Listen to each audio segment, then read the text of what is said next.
establishmento kahit nakalagay na no entry. Violation of domicile. Domicile. Anong violation of domicile? Sa ilalim ng Revised Penal Code. No? Sa ilalim ng Revised Penal Code, Article 128, ang violation of domicile ay isang krimen kung saan ang isang opisyal o empleyado ng gobyerno tulad ng kapulisan na kahit walang otoridad galing sa korte ay pinasok ang iyong bahay, nalabag sa iyong kagustuhan at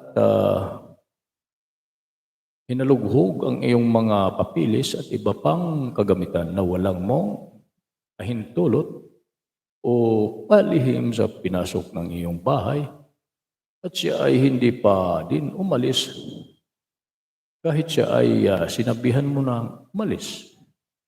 Ayun, domicile, violation ha? Violation of domicile. Domicile ha? Domicile.